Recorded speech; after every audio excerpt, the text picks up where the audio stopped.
There's an argument you'll hear a lot that Kenya's former President Uhuru Kenyatta was sabotaged by his deputy William Ruto, that he would have delivered if his deputy had cooperated, that he has a softer personality, a likable aura, a calm presence, and that the chaos was simply caused by the people around him. But here is the truth we must say openly. Uhuru was not a junior officer. He was the president of the Republic of Kenya. The presidency is not a position for sympathy or excuses. It's a position of power. And with that power comes full responsibility. If Uhuru genuinely believed that his deputy was sabotaging his vision, then he had two choices: take decisive presidential action, reorganize government, fire people, restructure his cabinet, push parliament, use constitutional tools, and take control. Or step down and tell the country the truth. But you cannot sit in the highest office for 10 years, watch the nation sink, keep signing loans, keep launching projects, keep addressing the country, and then later claim that someone else stopped you from delivering. That is not leadership. That is avoiding accountability. Because leadership is judged by outcomes, not explanations. And this is exactly where Kenyans need to mature politically. We have to stop treating politicians like personal heroes or defending them the way kids defend their favorite teacher or their favorite things. This is not kindergarten. This is not an emotional playground. This is a country with real debt, real hunger, real unemployment, and real consequences. In serious countries, for example, Japan, UK, South Korea, New Zealand, Australia, prime ministers and ministers resign for far less. They will resign for a failed policy, a budget overrun, a stalled project, and they will step down not because they want to, but because the system demands accountability. In Kenya, however, we have normalized the opposite. We excuse politicians, we protect them, and then blame their deputies, blame their advisors, and never blame the person who actually held the office. But we must change this mindset. When someone is entrusted with the presidency, they carry the full weight of success and failure. And if they fail, we must say it clearly, not with anger, not with hatred, but with the truth. Because at the end of the day, Kenyans don't eat personality. We will not survive on that aura. Kenyans will not prosper on charisma. We deserve a government that delivers, a government that will deliver roads, water, food, healthcare, opportunities, and a government that will operate in discipline and transparency, not excuses. And that is exactly why today's episode matters, because Uhuru Kenyatta's presidency cannot be reduced to personal chemistry, internal politics, or who liked who. It must be judged by what he actually delivered, what he actually failed to deliver, and the long-term consequences of his decisions. The Eurobond, the dams, Galana Kulalu, MECs, the laptop project, Huduma Namba, the debt he accumulated, and the crisis Kenyans are living through today. These outcomes were not created by sabotage. They were created by leadership choices, and leadership choices have leadership consequences. If Kenya is going to move forward as a nation, we must normalize this simple truth. Kenya is paying a very heavy price today, and it did not start with William Ruto. Before the taxes, before the IMF conditions, before the anger you see on the streets, there was one man who quietly shaped the debt we are drowning in today. And that man is Uhuru Kenyatta. And the truth is very simple. You cannot understand Kenya's current suffering without going back to the decisions he made, the loans he signed, and the projects he pushed, many of which never delivered what he promised. You see, When Uhuru took office in 2013, Kenya's public debt was roughly 1.8 to 2 trillion.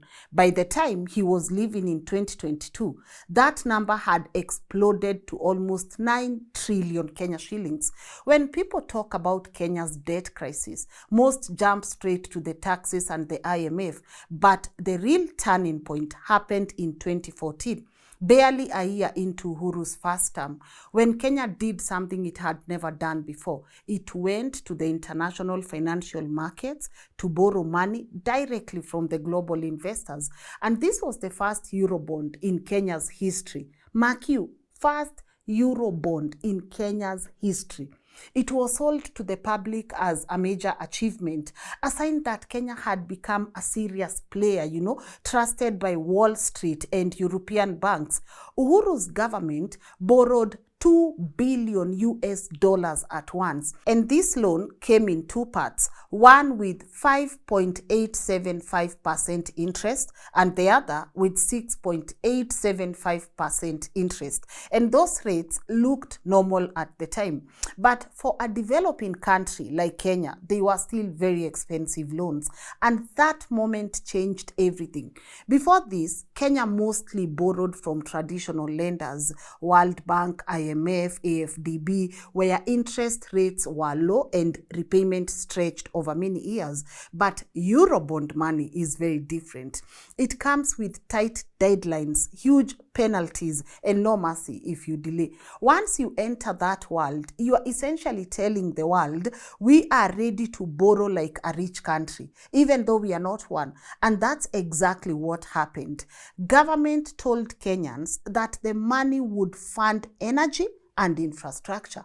But when civil society and auditors started digging, something did not add up. Out of the roughly 250 billion Kenya shillings, only around 160 billion could be clearly linked to projects. The rest vanished into the budget, untraceable in any specific development project. For years, MPs, civil society, and even international organizations kept asking the same question: where did the Eurobond billions actually go? And not because the money disappeared into thin air, but because the Treasury could never show exactly which development projects it funded. Every audit ended with the same conclusion: the money entered government accounts, but it could not be traced to specific projects. And to this day, Uhuru Kenyatta has never given a clear project-by-project explanation. There is no breakdown, no list, and there is zero accountability. And once Kenya entered that 2014 Eurobond world, everything changed. When you borrow from global markets and repay on time, those lenders don't back off. They encourage you. Great, come borrow again tomorrow, come borrow more. And that's exactly what happened. Uhuru's administration kept returning to the international markets. 2018, Kenya issued another Eurobond, $2 billion that was split into $1 billion that would be paid in 10 years at 7.25% and $1 billion that would be paid in 30 years at 8.25%. Then in 2019, Kenya borrowed again $2.1 billion with $900 million to be paid in 7 years at 7% interest and $1.2 billion to be paid at 12 years at 8% interest. Every round of borrowing came with higher interest because lenders were now seeing Kenya as riskier. And it was not just Eurobonds. We went for more commercial loans, more syndicated loans from European banks, more Chinese loans tied to expensive infrastructure, more short-term borrowing to plug holes into the budget, and the pattern became obvious. The more Kenya borrowed, the harder it became to stop, and the more expensive every new loan became. By the time the first Eurobond matured in 2024, Kenya had to borrow another expensive Eurobond just to survive. And this is how Kenya slowly walked into into a debt trap. Because once you start borrowing heavily from commercial markets, the rules change. These lenders don't wait, they don't negotiate, they don't even forgive. They want their money exactly when it's due and with full interest. So by the time Kenya's first Eurobond, the one from 2014, was maturing in June 2024, the government simply did not have the cash to pay it back from normal revenue. What did Kenya do? Exactly what happens in a debt trap. Borrow a new loan to pay the old one. February 2024, Kenya issued another Eurobond, 1.5 billion US dollars at about 10.375% interest, one of the highest rates Kenya has ever paid. Most of that money was used to buy back the old Eurobond, and the rest was cleared using a World Bank loan. Think about that. A whole decade after the first Eurobond, Kenya was now borrowing at double-digit interest just to clean up the previous loan. That is not development, my people.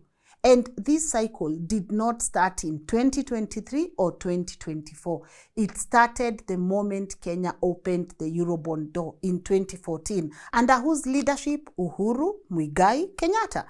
And this door flooded the country with expensive debt, rising interest rates, and a habit of borrowing before thinking. And once Kenya now got used to these big, expensive loans, something else started happening. Something every Kenyan has now seen with their own eyes. Big borrowing led to big projects. And big projects led to what? Big scandals. Because after you open that Eurobond door, the pressure to show results becomes huge. You can't borrow billions and then look idle. So the government rushed into massive infrastructure promises, even when the planning, the designs, and the feasibility studies were not ready. And nothing proves this more clearly than the Arror and Kimwarer dams. These two dams were supposed to change Elgeyo Marakwet forever. These dams sounded very perfect. You know, we're going to have irrigation, water, we are going to have jobs, we are going to have food security. But the deeper you look, the clearer it becomes that these projects were never about transforming Kenya. They were about spending borrowed money fast without the systems to protect it.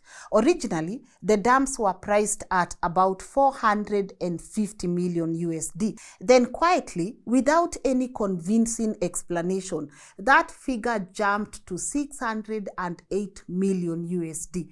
More than Kenya shillings 16 billion added to the bill just like that, no explanation. And the strangest part, huge payments were made long before real construction began. If you visited the sites, you did not find heavy machinery. You found nothing. There was no running projects. There were just trees, empty land, and you found villagers asking where the so-called multi-billion shilling dams had gone. Parliament investigations, DCI reports, and Auditor General audits all flagged the same issues: questionable tendering, weak feasibility studies, incomplete designs, suspicious insurance guarantees, inflated costs, and approvals that moved too fast for such a major project. Yet even as these red flags piled up, the government kept insisting the dams were on course. Then came the big embarrassment. A presidential task force reviewed the projects and cancelled them altogether, declaring one of them technically and financially not feasible, meaning it should never have been given approval in the first place. But here's the part every Kenyan must understand. Even though the dams were cancelled, the loans were not cancelled, the interest was not cancelled, the penalties were not cancelled. Kenya still owes money for dams that were never built. Kenya is still paying interest on land where not even a foundation was laid. And this is the true cost of reckless borrowing.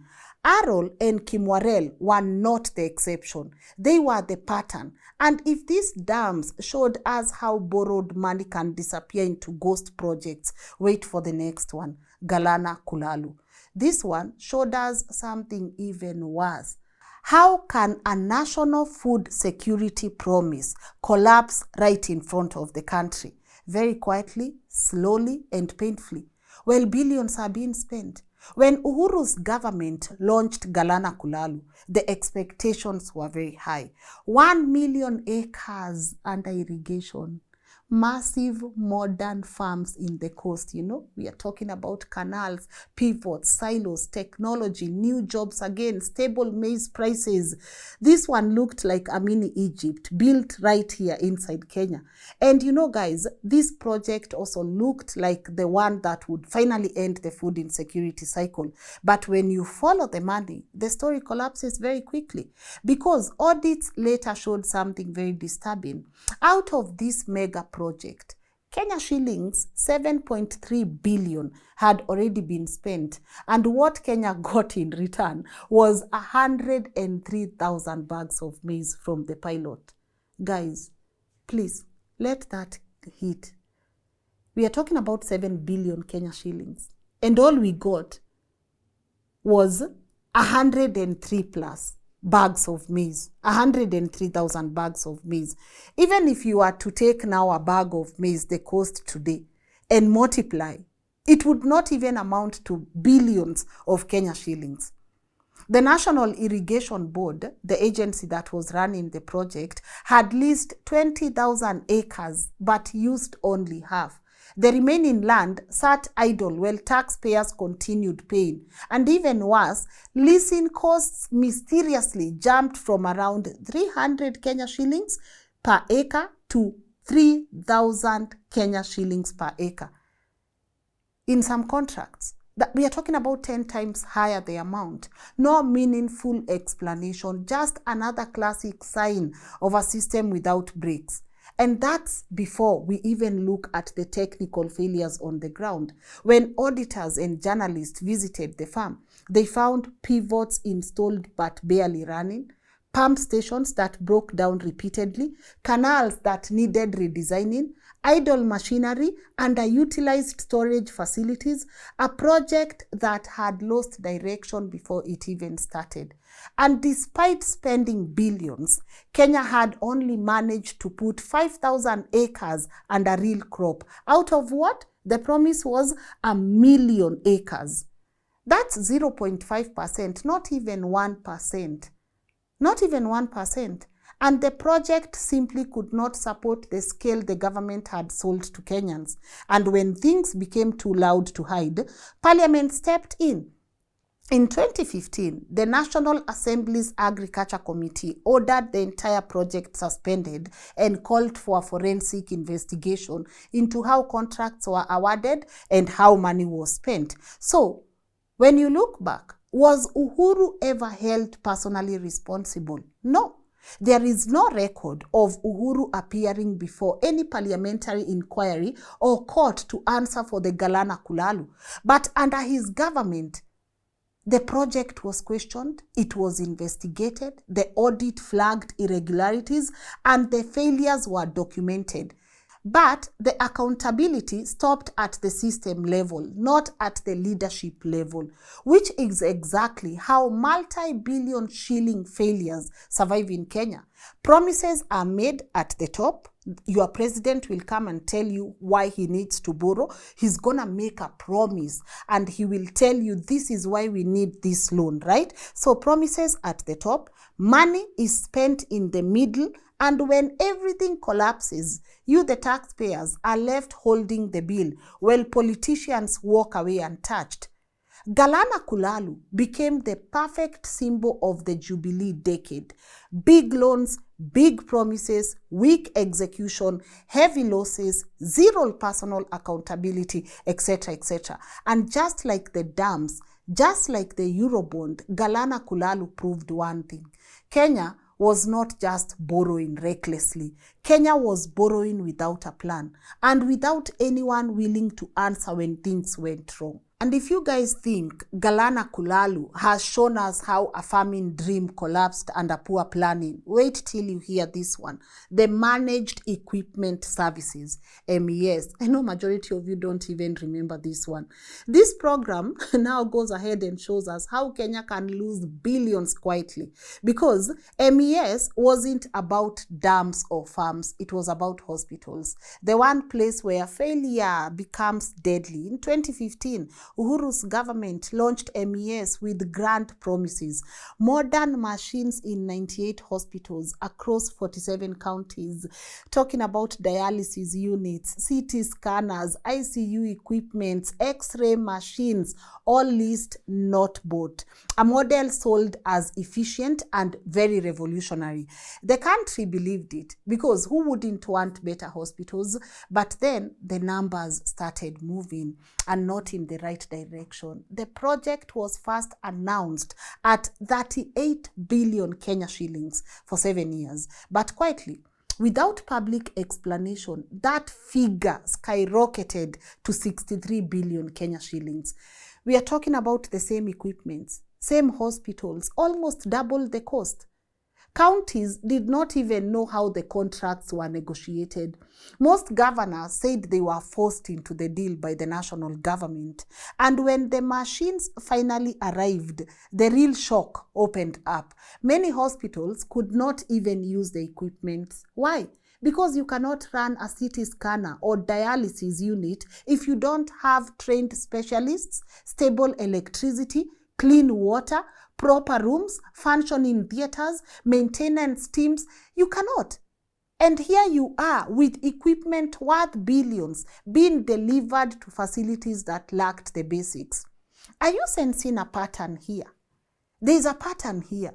First, they tell you these things are going to cost us 30-something billion, right? And then the price skyrockets to 60-something billion, double the amount. You know, when we were going through Singapore's story, you guys, you saw what happens. And I believe this happens even in your homes. You plan and then you execute. You analyze what are the risks. Can we afford meat per week? Do we then need to afford, do we need to have meat every 2 days in a week, 3 days in a week, 4 days? Can I afford to buy this for my family? But here, they are first purchasing, and then later on, they realize, wait, we don't have clean water, we don't have electricity, wait, we don't have trained specialists. So why did you get these things in the first place? God, you know, you don't even need a lot of common sense to realize someone just needed the money. And they had to deliver the machines because they had promised, but they already ate whatever they needed to eat. So here you are with machines that are sitting idle, some still in boxes, some are still covered in plastic, some installed but never used. Month after month, counties paid millions for equipment they could not operate. Imagine now, that's like leasing a high-end car, but having no parking, no fuel, no license, no nothing.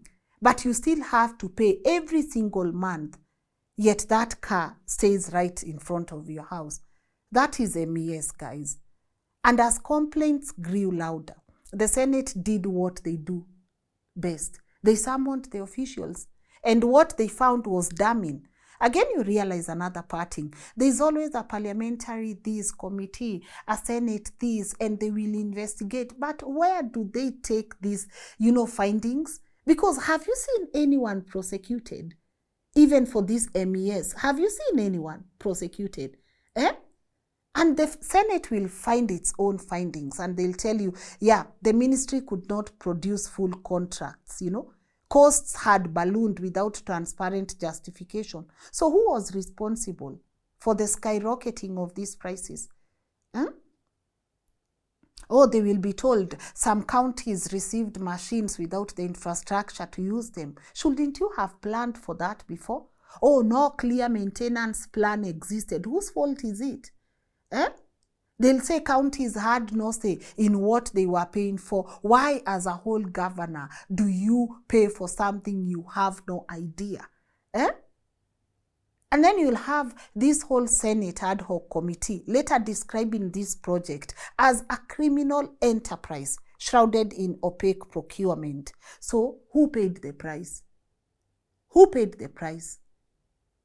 And just like Eurobond, just like Arror and Kimwarer, just like Galana Kulalu, MES revealed the same pattern. Announce big, spend big, but plan very small and leave the bill to citizens. And the most painful part, there is no record of your guy, Uhuru Kenyatta, ever being personally questioned or held accountable for MES.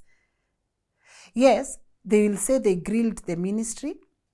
They'll say, oh yeah, counties complained. Oh, the Senate flagged irregularities. But at the level where the final approval was given, there was nothing. Silence. Silence. And now we have to deal with another multi-billion project that collapsed into controversy. Yet you have politicians walking away untouched. And MES proves something Kenyans don't like admitting. It's not just corruption that destroys a country. It's reckless decisions, weak oversight, and politicians who love announcements more than they want to execute. Because a president who understands systems would never deliver ICU machines to hospitals without doctors, power, or water. They would build the infrastructure first, train the staff, plan the rollout, then bring the machines. You know? Under MES, everything was done upside down. And Kenya is still paying for it. You guys are still paying for the over 60 billion Kenya shillings that was spent. Yet all you have are idle machines and zero accountability. MES was not a healthcare reform. It was a warning. And this should have actually been a reminder that when politicians prioritize appearances over capacity to deliver, the country will bleed. Yes, we will bleed. And if you think this whole project shows us how a health revolution collapses under poor planning, wait for this one. The laptop project. What happened to the laptops, guys? See, I thought every class 1 pupil was to receive a laptop. What happened? What happened? Do you have your laptop? Does your child have, a laptop? Do you guys have the laptops? This whole laptop project will show us how a beautiful idea can turn into an expensive national illusion, because this was just an illusion. Unlike the dams or the irrigation schemes, this one touched every Kenyan parent directly. Even children were anticipating, There was this dream of a modern digital future. Let me take you back. 2013. Uhuru and Ruto walked into office with one of the most exciting promises Kenya had ever had. Every standard 1 child will receive a laptop. And it became the face of Jubilee's digital transformation. Guys, did you see the posters, the campaign speeches, photos of happy children holding bright green devices? And the parents loved it. Teachers were preparing for this thing and children waited for it. But when the rollout began, the dream slowly started shrinking. 1 year passed, 2 years passed, billions were allocated in every budget cycle. And instead of laptops, Kenya began hearing new words. Oh, pilot phase. Oh, phased implementations, tablets instead of laptops, digital labs, electricity fast. And the story kept changing. But the money had already flown, because the biggest problem of the laptop project was not corruption. It was planning failure at the highest level. You cannot digitalize 22,000 public primary schools when thousands don't have electricity. Many don't have secure storage rooms. Teachers haven't been trained in ICT. Maintenance systems don't exist. Classrooms are overcrowded. School infrastructure is unstable. You cannot do that. So instead of fixing the basics first, the government rushed straight into procurement. Why? Why did we rush? Yani, you are telling me the biggest problem we face as a country is planning. We will procure before we plan. We will procure before we plan. You know, they went straight to procurement. And that's when the chaos started. Again, tender disputes, court cases, cancelled awards, re-advertised contracts, change in timelines, change in suppliers, change in devices. And at one point, we even had one supplier who was disqualified, reinstated, challenged in court, and also delayed the entire program. And every delay meant another budget allocation. Every complication meant more money spent. And when those devices finally reached our schools, the small amount that did, many were not laptops at all. They were cheaper tablets. Bright green for learners, blue for teachers, and they looked impressive in photos. But the problems showed up immediately. Slow performance, weak batteries, limited storage, no repair centers, theft and storage issues, devices breaking with no replacement plan, and worse, some schools that received those tablets did not have electricity. Others had tablets but no teachers trained to use them. Others had devices but no secure storage. So everything sat locked away to avoid theft. Billions had been committed. But the actual learning impact, it was very small, very uneven. In many places, almost zero. By the time Uhuru left office, the truth was unavoidable. Kenya never came close to giving every standard 1 child a laptop. Not even close, guys. And yes, thousands of schools received those devices under the digital literacy program. Yes, we had some teachers that went to training. Yes, some schools used them effectively. But the original promise, a functional device for every child, a digital classroom nationwide, it never happened. Most schools quietly went back to chalk and textbooks. Many tablets ended up idle, broken, or locked in cupboards. Some were even used for a few weeks, then forgotten because no one could maintain them. And once again, another Jubilee flagship project faded from the headlines. Was Uhuru ever questioned for this failure? No, Uhuru has a good aura. He has charisma, so he cannot be questioned. This guy has, why do you have to question someone with such an amazing aura? There was not even any parliamentary grilling. No accountability, nothing. No real answers about the billions allocated across multiple budgets. And so, the laptop project joined the long list of Jubilee era patterns. Announce big, spend big, prepare little, deliver halfway, disappear quietly. Let the taxpayers deal with the rest. And this laptop project was not just a failed idea, it was a mirror, showing how a government can chase headlines instead of building systems.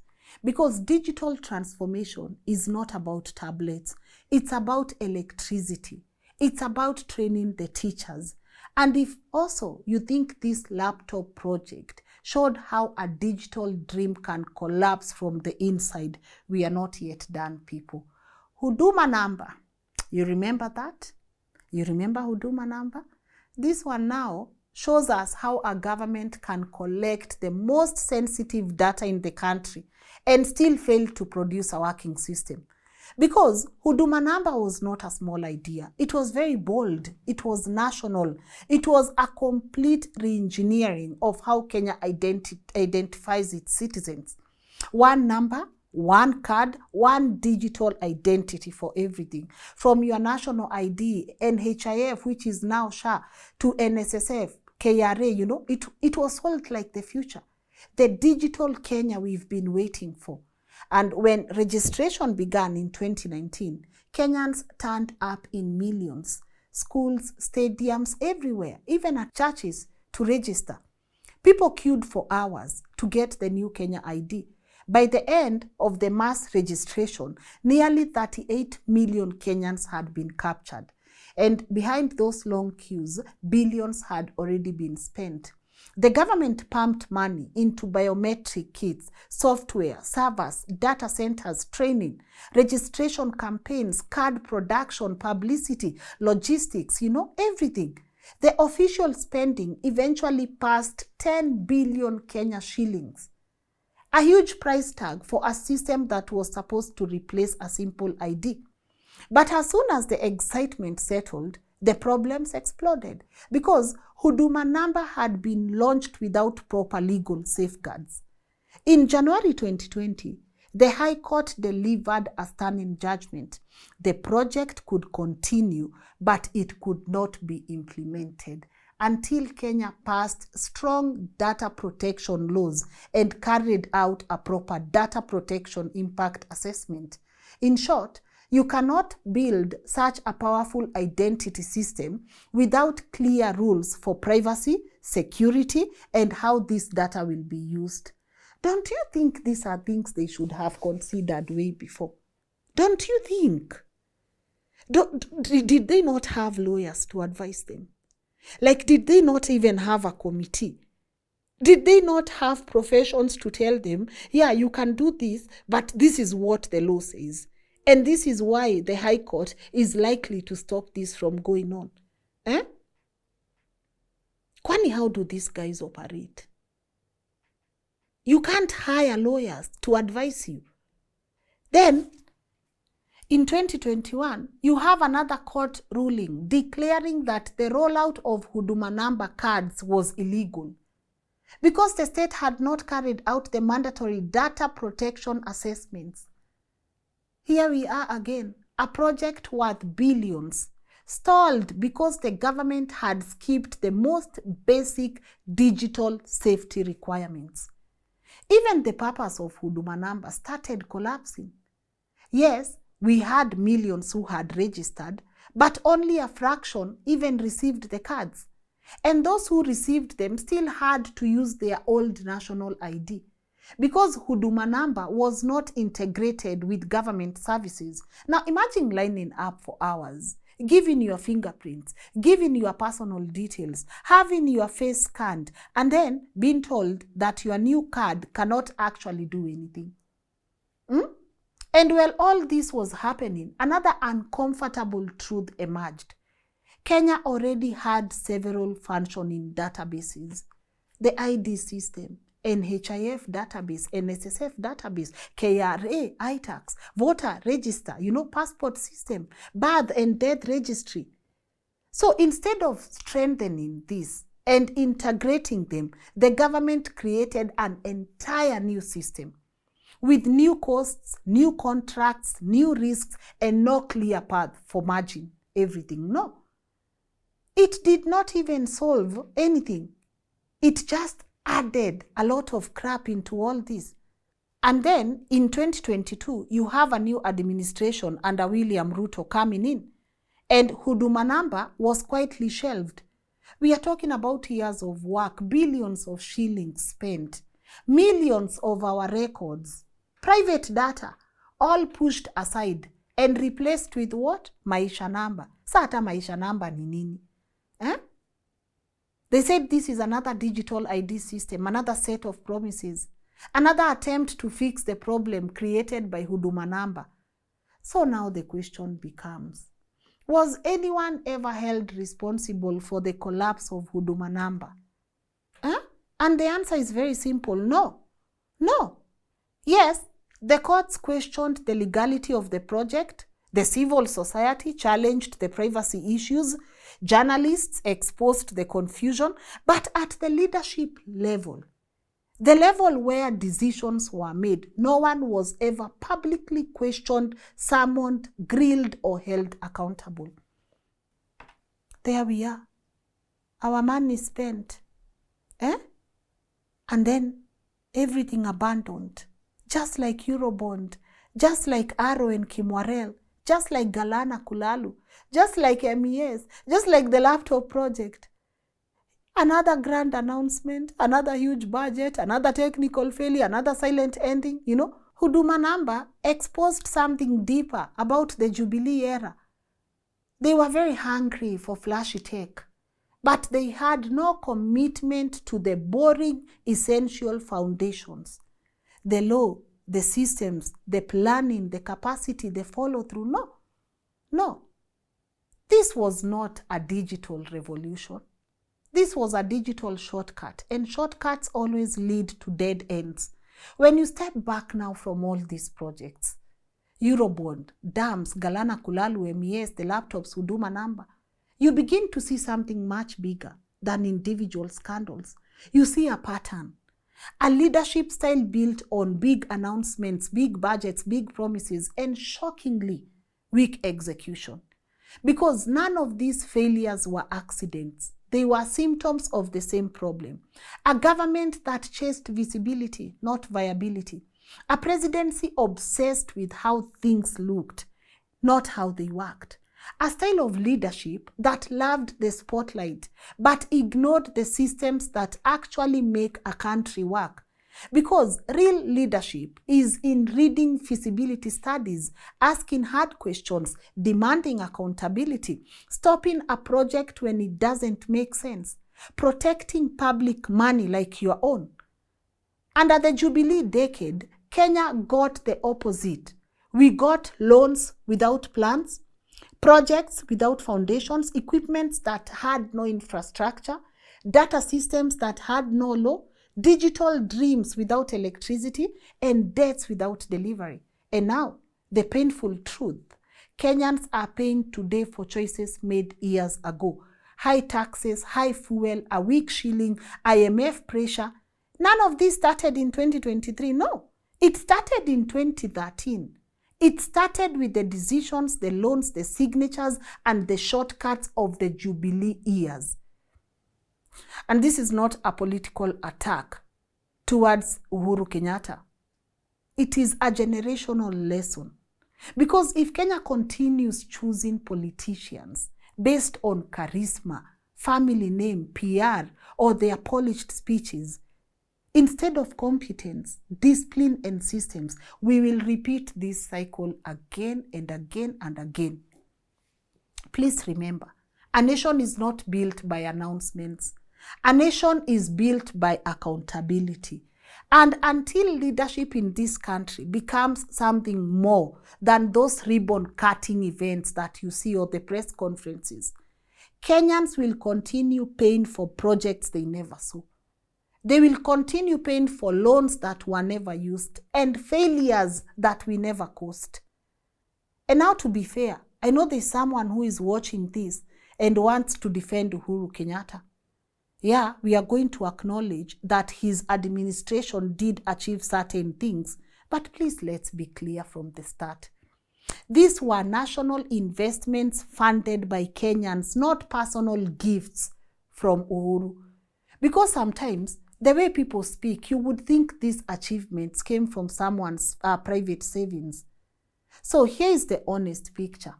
Kenya's infrastructure expanded under him. Some will say that was Kibaki's vision.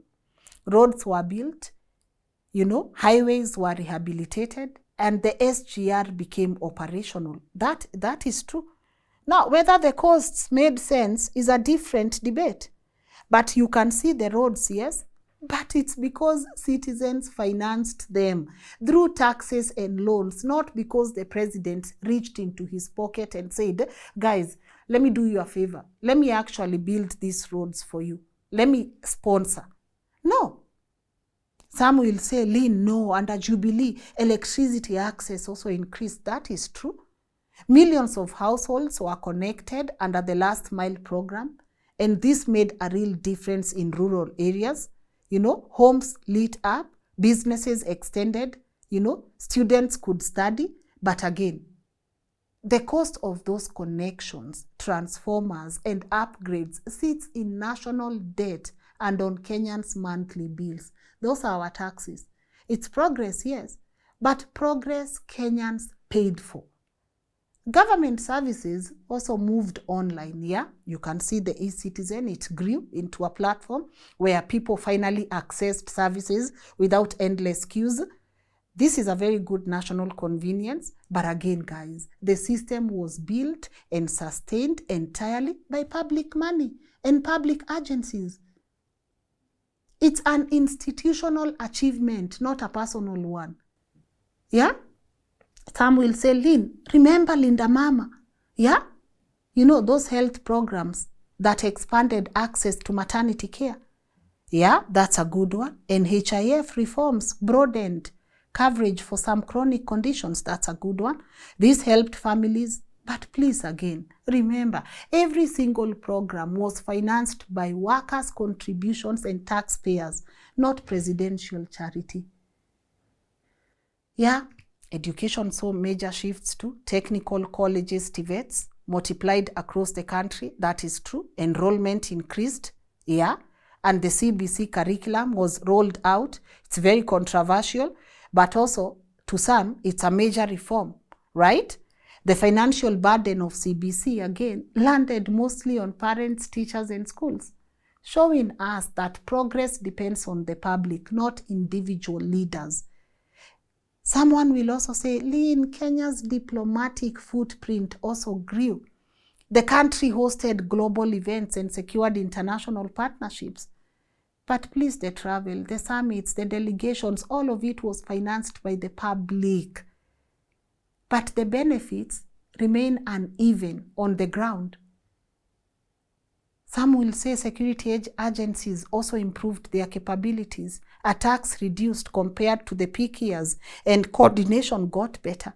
But that progress came from national budgets, frontline officers, and intelligence work, not from a personal win. And finally, someone will also say devolution, Lynn, devolution, counties grew, services expanded, and local development became real.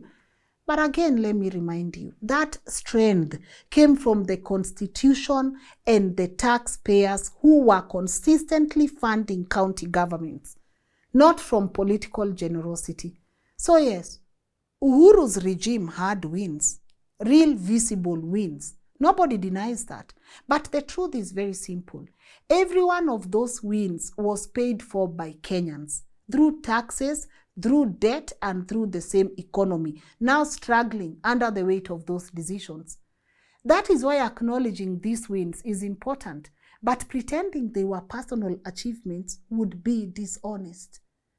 And this is why the conversation about Uhuru Kenyatta has to be honest, not selective, and not based on nostalgia or aura.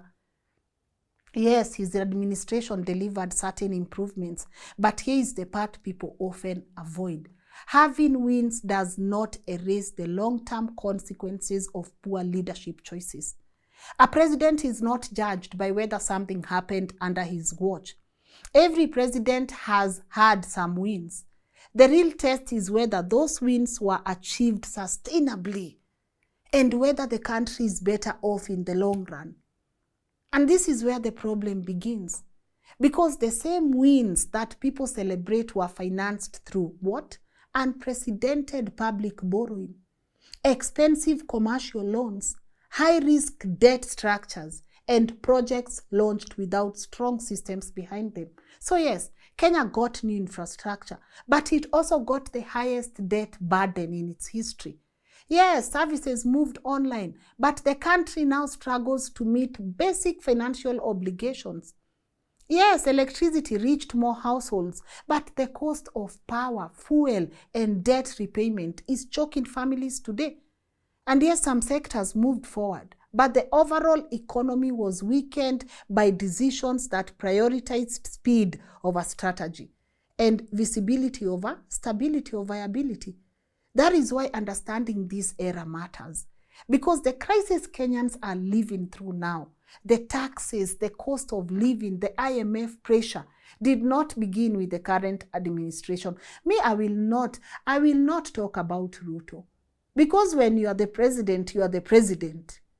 We will talk about Ruto's term when it ends, because we will hold Ruto accountable, him being the president. Today we have to hold Uhuru Kenyatta responsible, because all these sufferings that we are going through, they began with the foundations that were laid between 2013 and 2022. A foundation built on borrowed money, optimistic assumptions, and projects that were louder than they were sustainable. This is not about blaming one individual for everything. It's about recognizing that leadership decisions have what? Long shadows. And Kenya is standing in those shadows today. And until we understand how we got here, we cannot fix where we are going. So, as we close this conversation today, here is the truth every Kenyan must sit with. A country is not destroyed overnight. It is destroyed slowly through decisions that look harmless in the moment, but carry consequences for decades. And the decisions made between 2013 and 2022 are the reason Kenya is struggling today. But the real danger, guys, is this. If we don't learn from this era, we will repeat it. We will fall for charisma. We will fall for the hustler movement. We will fall for personalities again. We will fall for these fake Christians again. And we will vote for people because they speak well, smile well, dress well, or feel relatable. And we are going to confuse their confidence with competence. And we are also going to confuse excitement with expertise. We will confuse a great aura with great leadership. And that is how nations stay stuck. Kenya cannot afford politicians who perform well on stage, but they collapse in those boardrooms. No. We cannot afford leaders who launch projects loudly, but execute them poorly. We cannot afford politicians who borrow aggressively, but plan carelessly. And we cannot keep electing politicians because they look presidential, you know. Well, we are here ignoring whether they understand systems, numbers, policy, and long-term impact. Personality does not pay debts. That aura will not strengthen institutions. That charisma will not lower the cost of living. And a good speech will not fix a broken economy. What Kenya needs now is discipline, strategy, competence, and honesty. These are qualities that are rarely loud, rarely dramatic, and rarely celebrated. No one will celebrate them. But these qualities are the reason some countries move forward, while others keep circling the same problems. So, the lessons from Uhuru's decade is not anger. It's awareness, guys. Awareness. Awareness that leadership is not about who shines the brightest, but who thinks the deepest. Leadership is not about who promises the most, but who prepares the best, who plans the best, you know. It's not about who talks, but who delivers sustainably.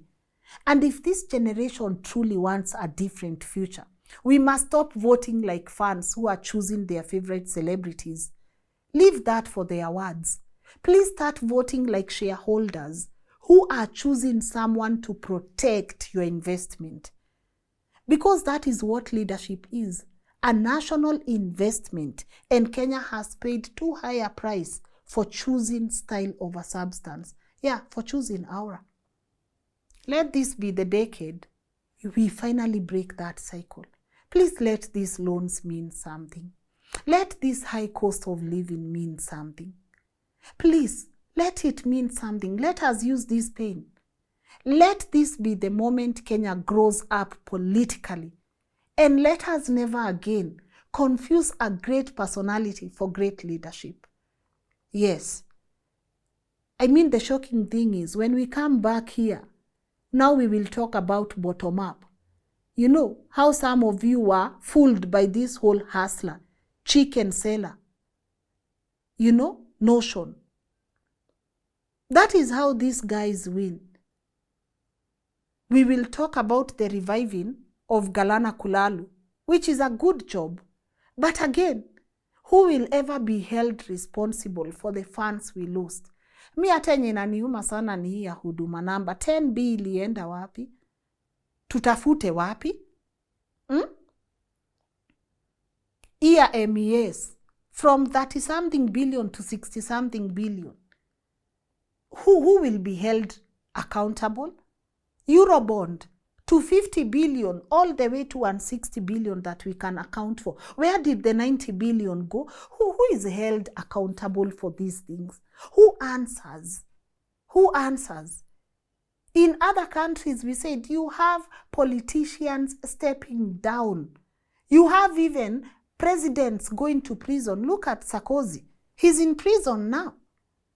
But here, we will continue celebrating Aura. And guys, I just want to make it clear. That is Uhuru Kenyatta's legacy. Let us stop sugarcoating things. That is Uhuru Kenyatta's legacy. And we must call it for what it is. A legacy that has left this country in debt. That is his true legacy. The one that we are scared to talk about. And then later on, during the campaign season, you will see him supporting someone. And you guys will vote for that someone because this person is being supported by Uhuru Kenyatta. But you will never hold Uhuru Kenyatta responsible for the struggles that we are in today. Let us understand, let us separate the person from the presidency. Let us go back to asking ourselves, what are the duties of a president?